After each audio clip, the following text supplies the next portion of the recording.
Guys, akhirnya Joe Biden ngaku beberapa hari sebelum meninggalkan Gedung Putih. Ini lumayan viral nih di dunia. Joe Biden baru aja mengakui bahwa Israel telah berkomitmen melakukan kejahatan perang yang serius. Mengapa Joe Biden di akhir masa jabatannya secara terbuka mengatakan untuk tidak mengebom warga sipil kepada Netanyahu, sementara seluruh dunia tahu dia adalah yang mempersenjatai Israel sampai akhir masa jabatannya, atau berkomitmen selama 15 bulan melakukan genosida terhadap warga Palestina. Ya Rab, irham ibadak. Wallah shilt al-hasra min badri ya Rab. Wallah hasartni min badri ya Rab.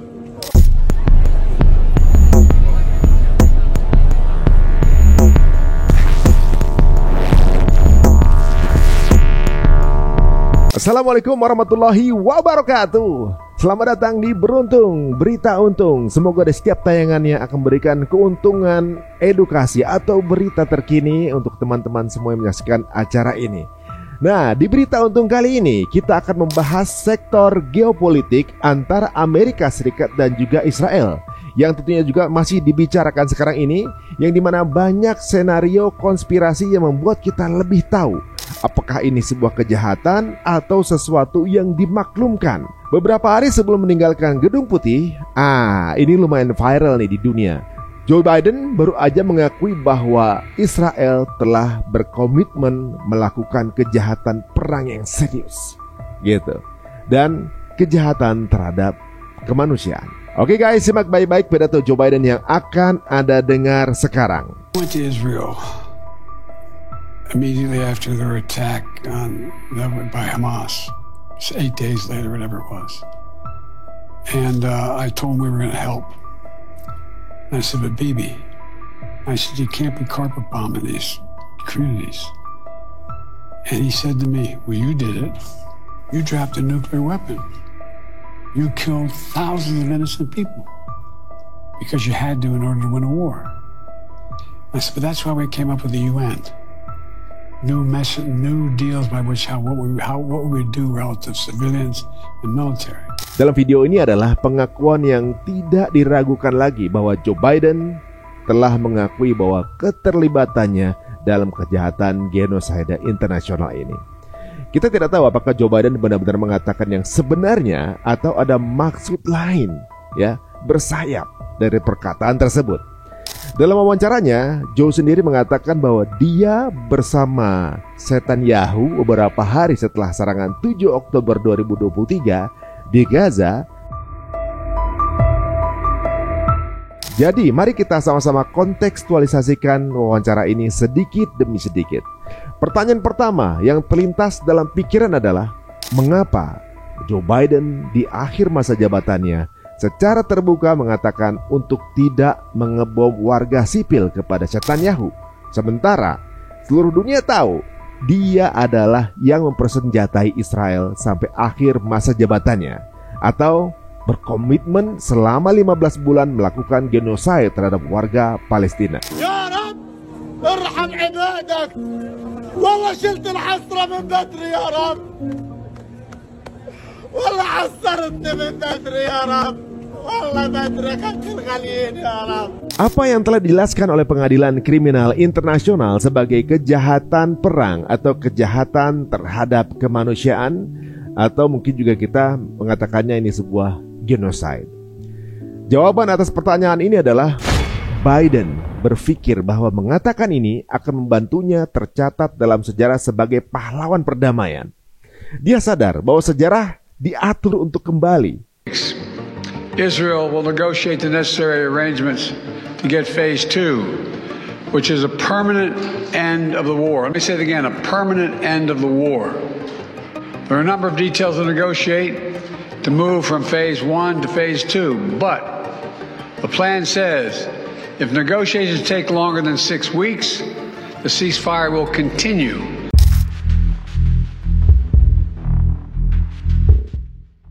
So he was comparing 21st century war tactics, battle tactics, with World War II.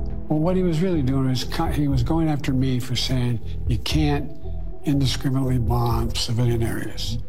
Even if the bad guys are there, you can't take out 2, 10, 12, 1,500 people, innocent people, in order to get the one bad guy. And he made the legitimate argument. His perspective said, look, these are the guys that kill my people. These are the guys that are all over in these tunnels. Nobody had any idea the miles of tunnels are down there. It's amazing what they built. And they're sometimes 200 feet under the ground. Only way to get to them is take out the places where they were under which they got to the tunnels. Joe Biden berpikir dunia akan percaya bahwa dia menentang genosida dan pengeboman sembarangan terhadap orang tak bersalah di Gaza, yang mayoritas adalah wanita dan anak-anak. Joe Biden memiliki ribuan orang mati yang tidak bersalah. Dalam hati nuraninya, dan wawancara ini adalah sebenarnya sebuah pengakuan. Kata-kata ini saja akan cukup untuk menghukumnya karena keterlibatannya dalam kejahatan perang dan kejahatan terhadap kemanusiaan. Karena cukup dengan itu saja sudah membuktikan bahwa dia tahu persis apa yang dilakukan tentara Netanyahu, yang dia sendiri dukung dan telah memberikan bantuan lebih dari 17 miliar US dollar bantuan militer yang merupakan jumlah uang yang sangat besar. Pemerintah Amerika Serikat telah mengirim Israel ribuan bom seberat 2.000 pon sejak 7 Oktober. Dan nggak mungkin kalau beliau nggak tahu kalau itu digunakan untuk pemusnahan manusia secara massal. Dalam jejak pendapat ini dari PBS News, 1 dari 3 orang Amerika percaya bahwa Joe Biden akan tercatat dalam buku sejarah sebagai salah satu presiden terburuk yang pernah ada di Amerika. Karena sejak 7 Oktober 2023, warga sipil pada bulan Maret 2024, investigasi PBB mengungkapkan bahwa lebih banyak anak yang telah terbunuh dalam 4 bulan di Gaza saja daripada 4 tahun perang di seluruh dunia yang pernah ada. Lebih dari 12.000 anak telah dibunuh oleh tentara Netanyahu. Mereka mengebom sekolah, rumah ibadah, dan juga rumah sakit, di mana lebih dari 1.000 dokter dan perawat juga terbunuh.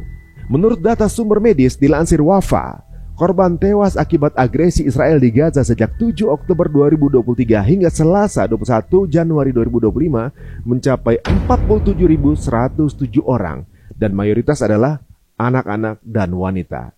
Menjelang akhir masa jabatan kepresidenan Joe Biden di Amerika Serikat, banyak orang di media sosial minggu ini mengatakan bahwa warisannya bermuara pada satu hal, yakni peran aktifnya dalam perang Israel selama 15 bulan di Gaza.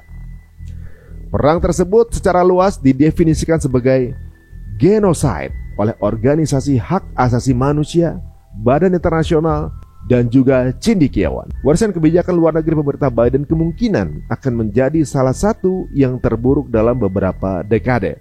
Sentimen umum yang telah digaungkan secara daring adalah bahwa Biden mungkin memiliki warisan yang sama ternodanya dengan warisan George W. Bush, yang perangnya di Irak dilaporkan menyebabkan 1 juta warga Irak tewas.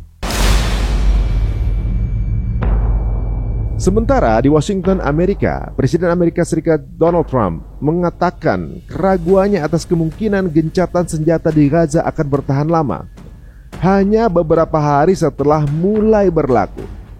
Selasa 21 Januari 2025 ini menandai hari ketiga gencatan senjata yang rapuh antara Israel dan kelompok perlawanan Palestina. Media resminya mereka mengatakan bahwa pejuang melakukan one prestasi, katanya melanggar gencatan senjata.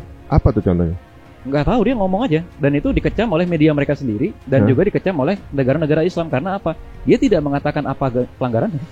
Dan per tanggal sekarang ini ya, per hari ini, jumlah korban syahid dalam waktu 24 jam atau kalau semenjak gencatan senjata diumumkan dalam waktu 24 jam 81 orang. Allahu Akbar. Kesepakatan sejauh ini memungkinkan pertukaran 3 sandera Israel dengan 90 tahanan Palestina di tahap awal. Dan berdasarkan ketentuan gencatan senjata yang tahap awalnya berlangsung selama 42 hari atau 6 pekan, total 33 sandera Israel akan dipulangkan dari Gaza dengan imbalan sekitar 1.900 tahanan Palestina yang ditahan rezim apartheid Israel sejak sebelum 7 Oktober juga dibebaskan. Dan selama fase tersebut, negosiasi untuk gencatan senjata permanen terus akan dilakukan. Namun Presiden Amerika Serikat Trump nampaknya menduga gencatan senjata ini tidak akan bertahan lama, atau memang sudah punya siasat seperti itu. Saat menandatangani ratusan perintah eksekutif setelah pelantikannya pada hari Senin, dia ditanya apakah dia yakin kesepakatan ini akan bertahan lama. Dan dia langsung menjawab, itu bukan perang kita, itu perang mereka. Namun saya nggak yakin. Alhamdulillah, kita telah sampai di akhir berita untung kali ini. Dalam setiap kejadian ada hikmah yang Allah Subhanahu wa Ta'ala ingin kita renungkan. Ketika kita membahas isu-isu geopolitik seperti ini, kita diingatkan bahwa keadilan Allah itu pasti bersama orang-orang yang beriman. Mari kita sama-sama jadikan doa sebagai senjata utama kita, memperjuangkan kebenaran dengan hikmah dan akhlak yang mulia. Kita percaya bahwa pertolongan Allah akan datang pada umat Islam yang istiqomah dalam perjuangannya. Bagaimana firman Allah dalam surat Asy-Syaff ayat 13, dan kemenangan lain yang kamu sukai, pertolongan dari Allah dan kemenangan yang dekat waktunya. Dan sampaikanlah kabar gembira kepada orang-orang yang beriman. Yakinlah teman-teman semua bahwa kemenangan untuk umat Islam adalah janji Allah yang tidak akan pernah diingkari. Lakukan apapun untuk saudara kita yang ada di Gaza. Lakukan yang kita bisa karena akan menjadi investasi di akhirat kelak. Dan semoga kita dikumpulkan bersama para pejuang Gaza di akhirat kelak. Ingat guys, jangan berhenti berdoa untuk saudara kita yang ada di Gaza. Sampai jumpa di beruntung berikutnya. Lanjutkan diskusi di kolom komen, apalagi mengenai rencana Trump untuk memindahkan warga Gaza ke Indonesia. Apa pendapat kalian? Sampai ketemu lagi. Wassalamualaikum warahmatullahi wabarakatuh.